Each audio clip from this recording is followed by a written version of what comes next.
Welcome back. We still continue with that conversation on insecurity in the north region of the country. Wilfred Muliro is still here with me. He is a diplomacy and security expert and equally a resident research fellow at the Global Center for Policy and Research. Of course, when we left off, so one of the things that I really picked up from our conversation earlier is that we do not know these people. We do not know who they are. We do not know whether they're men or women. We do not know where they're getting their, illegal firearms from. So then from where you sit, and especially as a research fellow, how should we move on? Is military the best way of it? Or maybe we need to think about this all over again? I would say that, the government has so many ways of, they know. But they know almost these people, but the distinction, whether these are the political criminals, these are the simply practicing their culture of livestock raids, or these are commercial bandits who are almost becoming terrorists. Whatever situation, the situation in the North Rift, the first instance of approach would never have been any other method other than restoring law and order first. And that approach must be military. Because we took long, we allowed it, it has been there for long, and people have been emboldened, and they were now brutally almost administering the region. The region was looking like ungoverned space, where the government does not have effective control and administration. So, as we mentioned earlier, the KDF is simply coming to stamp the authority of the government that is a region under the territory of the Republic of Kenya, where the government of Kenya has effective control and administration. And it is the only provider of security. It has what they call the monopoly of a legitimate use of force. No another entity. So military is the beginning, and it should not be the long term, the final. It's just a form of creating conditions for now the long-term process of either integration, development, and other mechanisms to take place. Because remember, development and security are two sides of one coin. You cannot have one without the other. True. Without development, you'll have grievances in security, and that's what is happening up there. And then the cyclic nature, with insecurity, you cannot have development. So the upper part there, what it requires first, then let's provide the conducive environment. Then we can think of the long-term processes that have been documented. A lot of, if you look at all the research around churches, NGOs, the government itself, they know the long-term program. Make the place habitable. Okay. Yes. Of course, there are calls for full deployment of the military, but that will have to go through the process as we spoke earlier. But then let's talk about what we have right now. Yes. We have the National Police and we have some part of KDF. How do we ensure that these two entities work together in a synergy in order to ensure the best results? You can see you laughing. Yes. And I know we need results, even as we wait for more measures. But how do we ensure they work better together? Because I'm sure it's capable. Yeah. It's a possibility. Yes, and we wouldn't give it so much despondence that is not happening. It's actually a multi-agency security deployment under the leadership of the National Police Service for reasons that legal requirements. And the second reason is we are dealing with the Kenyans. Remember that. It's not an external enemy to be destroyed. These are civilians. And remember the challenge of military-civilian relations. So the best is, as you penetrate in the civilians, the police are actually arbitrators who live with these civilians every time they meet them. So they are the ones to lead the internal onslaught. And I can tell you, there is a very good, we have observed very well, despite the hype and the talks, but so far there is a synergy, so far at this level. Because if you look at that, the police are within the people. These people we are calling bandits are in the people. Some of them, they are leaders and whatever, but the military are looking at surveillance of those small organized pockets. In fact, the deployment is yet to reach all, that's why there is this uproar, is yet to reach all hotspots of banditry. It's still thin on the ground. And maybe gathering information, checking, because these are Kenyans, you know, you must be very careful as a government. You are there for the people, and there's a group inside them. So even if we call for full deployment of the KDF, remember, these are members of this republic, and you must be cautious. But there is a synergy. That's why the National Police Service is useful in this case, and there is that synergy. But I get the reason why there is calls for KDF, and the reason is because there is a small pocket of members of that community. Remember, we should not blanket the whole community. And that's why at the beginning I gave you a class of 3. That there are people who are just practicing their cattle raid culture, and it's now dangerous. They should be softly discarded. Then there are those, now the commercial ones are the ones who have become more defiant and dangerous. Then we have the political.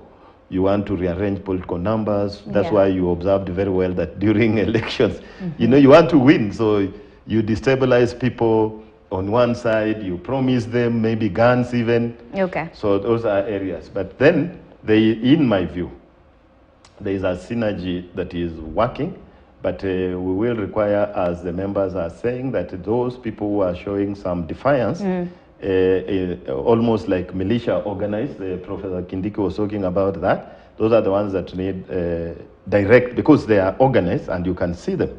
So the military has a doctrine of dealing with battles. A battle has an organized team on the other side. So briefly, even as we wind up, let's talk about long-lasting solutions. What should the government look at going forward to protect our fellow Kenyans? Yes. You know, this has been done severally, and it boils down, in my view, to 2 things. That one, make that place habitable. That is the first thing there. And then number 2, provide alternatives that make banditry not lucrative. And that brings us back to all these things I have said.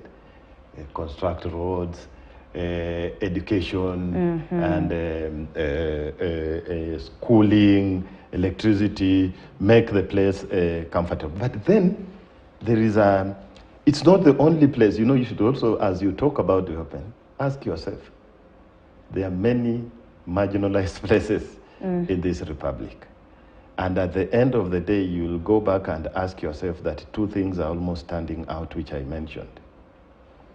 The political with a longer hand, the political dimension, that's where we need the political goodwill, and then the ethnic dimensions of communities.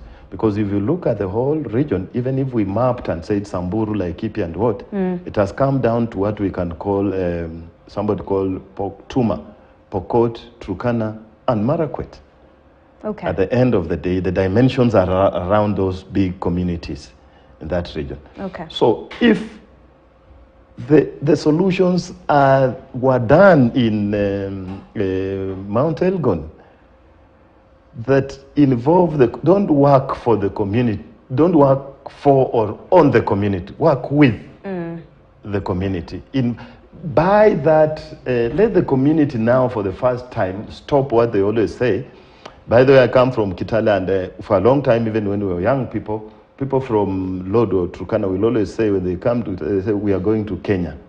And we thought it's a joke, and you can see how it has degenerated. The attachment of those people to the government is what we need, the community to feel that the government, and it still goes back to the same thing. Be present there, militarily, security, and develop the area, open the region, political goodwill. This time around, the president, by good luck, by virtue of his background, we can say the president comes from that region. So there is enough. And he should be able, he understands the dynamics of eldership, the culture, and he can see the dangers of people who are exploiting cultural activities for their own benefit and making the area insecure. All right. So, Yes. Okay. Well, this is a conversation that will not end, Wilfred, but thank you so much for your input. Let's hope for the best. Wilfred Muliro, diplomacy and security expert and equally a resident research fellow at the Global Center for Policy and Research. Thank you so much for your time. All right, I want us to talk about sports. The awarding ceremony for the 4th edition of Eldoret City Marathon has been held in Eldoret, Uasin Gishu County. The event was graced by Uasin Gishu County Governor Jonathan B., Standard Group CEO Lando Lyomu, as well as race director Moses Stanui. Standard Group is the media partner in the event. Let's just take a look at what's happening.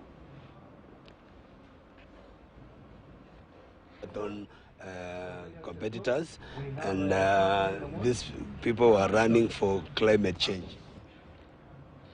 All right, we do apologize for that. Moving on, CEOs and senior managers have been challenged to embrace a culture development system as a way of measuring growth in their respective companies and as a result, get the best from their subordinates. In a training session organized by joint management consultant experts aimed at shaping the leadership skills of CEOs drawn from both public and private sectors, culture development was denoted to be one of the most valuable enhancers of growth in any company, contributing to well over 70% of growth, attesting to the challenges faced by Kenyan companies in as far as policy adaptation is concerned. HELB CEO Charles Ringera confirmed that indeed it's been a challenge trying to inculcate the positive cultures.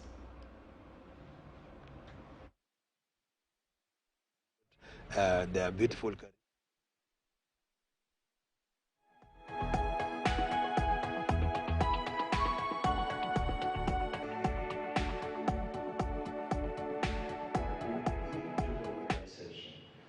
they're willing to work according to them, make it very difficult. But to receive feedback as well. I know that our time is fast. We want to speak to you and speak to your leadership teams on how we can. We are here today to host executives, the CEO of companies in Kenya, and our target was cross-industry. We are really looking forward to engaging more of the CEOs in this country on the topic culture and aligning culture to strategy. We know and we found out that most organizations talk about strategy, but they forget the ingredients of what will drive that strategy to the next level, where the staff members or the stakeholders in the organizations can actually deliver value to them through aligned or alignment processes in the organizations. We have, as a country, really focused on performance, but we're not having enough conversations about culture. At board level, we're not having the conversations we need to have about culture. At CEO level, at executive level, those conversations need to happen so that together with the staff, we can build the culture that we want for the organization. About 2-3 years ago, Public Service Commission directed that all institutions of government to do a culture audit.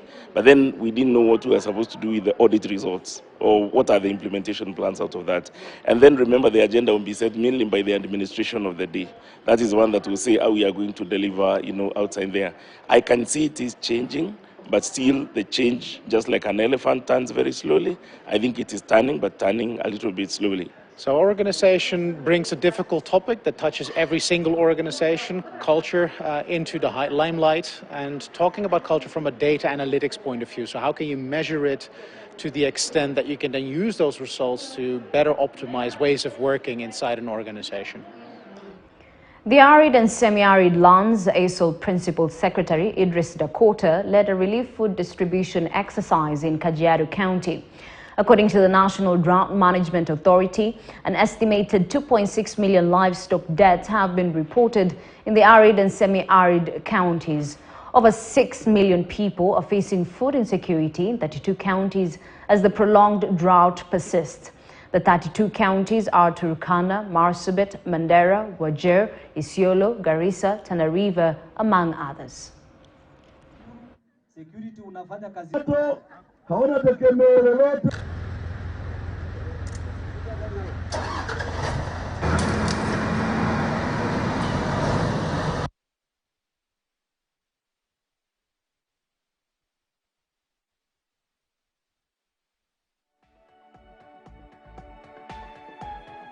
Salamu zingine amesema amewaletea chakula ambacho kitawasaidia kupambana na ukame. Mko tayari kuchukua chakula?